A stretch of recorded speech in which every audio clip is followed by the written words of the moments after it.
Hey guys, good morning. Here we are. We're going to be in Psalms 143 today. Excited to see what the Lord does have in store for us as we continue to move through this book. Love this psalm. It's definitely going to give you a great model as it relates to prayer, especially when you're going through a hard season. You're going to see that there's basically kind of four parts to this prayer that stand out. The first one is hear, and then it'll be answer, deliver, and then revive. And so that's the whole concept. Hear me, Lord. Answer me, Lord. Deliver me and revive me. And this is oftentimes a place that we get into when life is really hard, or we face a sense of a deep hurt, or uncertain as to what the future might hold. This is something that should really give us encouragement. So he starts out, he says, "Hear my prayer, O Lord. Give ear to my supplications. In your faithfulness, answer me. And in your righteousness, do not enter into judgment with your servant. For in your sight, no one living is righteous." So, in the measure of saying, God, hear my prayer, he immediately is calling on the character and nature of God. He's recognizing that not a single person is seen as righteous, including himself, right? That any basis of an answer of prayer or even a hearing of that prayer is only going to be based on God's divine mercy and grace upon him.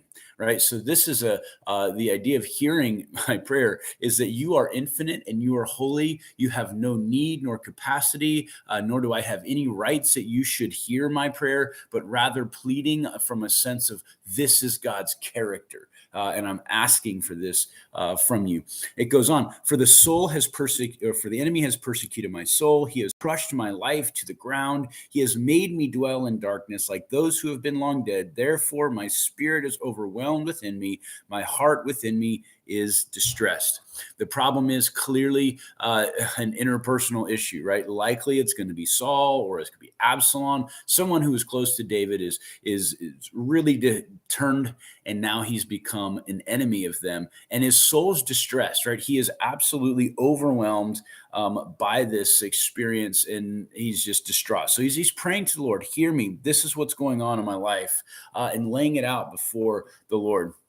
And he says, I remember the days of old. I meditate on all your works. I muse in the work of your hands. I spread out my hands to you. My soul longs for you like a thirsty land. Right. So here's the prayer. He's praying, God, will you please allow my soul to to be revived again, to be refreshed by the water. Thirsty land. It's like a dry and parched land.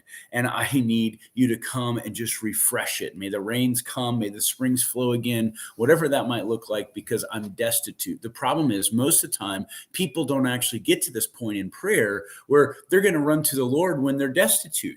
You know, is as often as it is, it's like we're going to then start to take things into our own hands. We're going to start to plan and purpose our own ways to be able to get ourselves out of that. We might even turn to other things in this world to try to satisfy that parched land. It only persists and continues on for maybe weeks, months, years, until we get to a place of true humility. Lord, hear me, even though I don't deserve it. I am totally dry.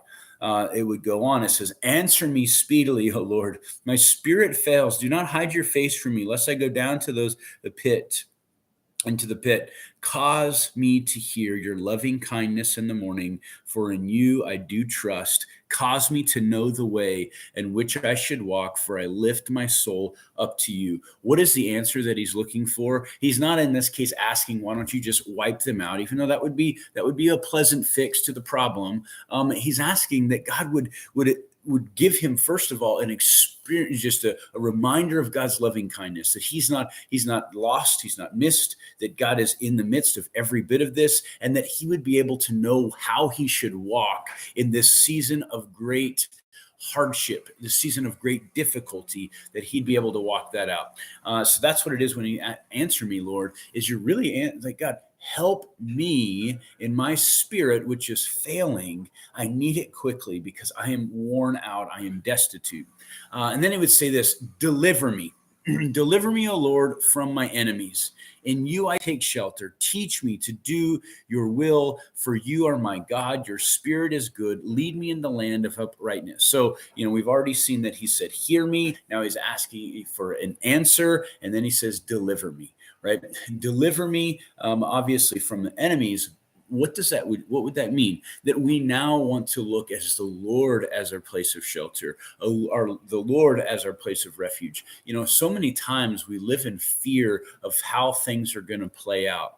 And as we have fear in our lives and we're kind of at the same sort of place, the deliverance is like, Lord, will you just please have the check come in the mail or whatever that might be? When the reality is that David's got it right. He's asking, I want to take shelter in you. I want to experience the divine protection by being in the center of your will. Lord, allow that to be something that is going to truly work, right? I want to do your will. I want you to teach me what I'm supposed to learn as I navigate through this season. That deliverance is going to be something that is so precious to us that even when the situations may not be modified at all, that we have experienced the safety and security of being in the center of God's will.